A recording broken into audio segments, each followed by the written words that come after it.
millions of dollars in new education benefits. Hey, I am Chuck the Bureaucrat, and as so often happens, one of you reached out to share some little tidbit. And in this case, it is a Supreme Court ruling that changes the way GI Bill education benefits are handled. Bottom line is that the Supreme Court ruled in the so-called Rudisill Decision that if a service member had 2 qualifying periods of service that qualified them for first the Montgomery GI Bill and then the post-9/11 GI Bill, well, then that service member may be eligible for more educational benefits than they had been before this decision. To be exact, they may be eligible for 12 additional months of education benefits. Now, before I get into this, let me just say that education benefits for service members and veterans, well, it's kind of a complicated topic. There's a lot of different programs. The individual programs have wildly different eligibility requirements, and then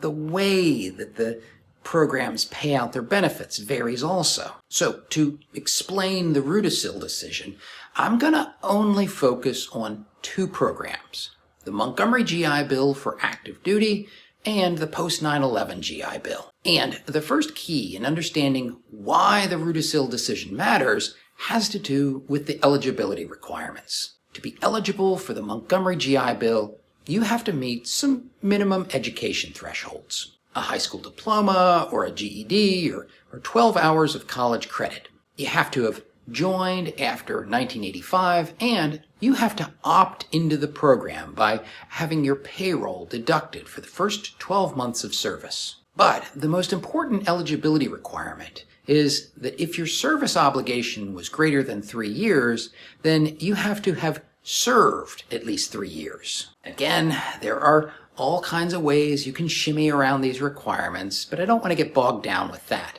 I want to move on to the eligibility requirements for the post-9/11 GI Bill. For the post-9/11 GI Bill, you have to have either served at least 90 days on active duty on or after September 11th, 2001, or you served at least 30 continuous days post-9/11 and were honorably discharged with a service-connected disability. Or you received a Purple Heart post-9/11 and were honorably discharged. And with this one, there's no service limit. The point being that people can and do meet the eligibility requirements of both programs while serving on the same set of orders. And so prior to the Rudisill decision, what the VA would do is they would just let the service member pick which program they wanted to draw benefits from. And in the interest of time, I'm just going to kind of skip the comparison of benefits between these 2 programs because the VA tends to assume that the post-9/11 GI Bill is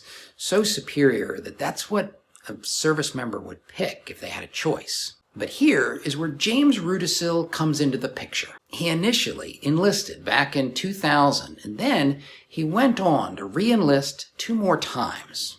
He argued successfully that during his first enlistment, he earned the Montgomery GI Bill benefits, and then in a subsequent re-enlistment, he earned the post-9/11 GI Bill benefits. And as a result, he should get benefits from both programs. Now, both programs offer up to 36 months of benefits, but the Supreme Court did not rule that Rudisill gets the whole 72 months from both programs. U.S. Code has a cap on the amount of education benefits that an individual can receive from 2 or more programs, and that cap is 48 months. But still, 12 additional months of education benefits, that's nothing to sneeze at, and the estimates are that this impacts something like 1.7 million veterans. So, how do you figure out whether or not you benefit from this decision? Well, eventually, you're going to have to submit a request to the VA for a so-called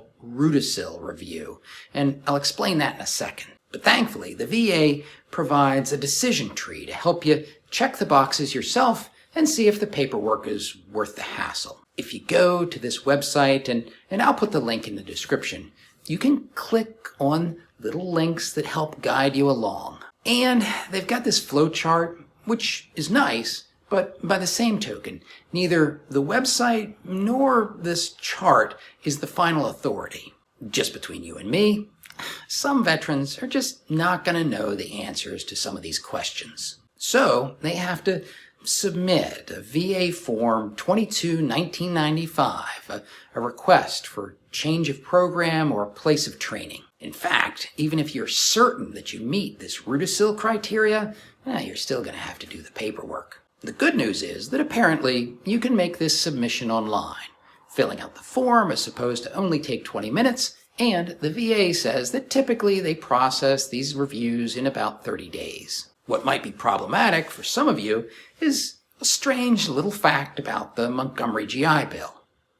It has an end date. Way back in the 1980s, when the Montgomery GI Bill was first becoming law, they gave it an end date of September 30th, 2030. Back then, 2030 probably seemed far, far away.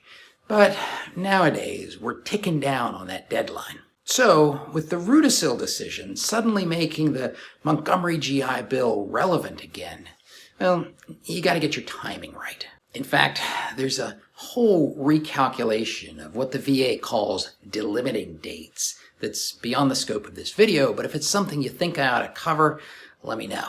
In fact, these education benefits are just part of the whole military transition maze, and I really haven't covered this area in detail. If you think that there's some dark corners I should dig into, leave me a comment. And in the meantime, take a look at this video about special monthly compensation. Trust me, it is eye-opening.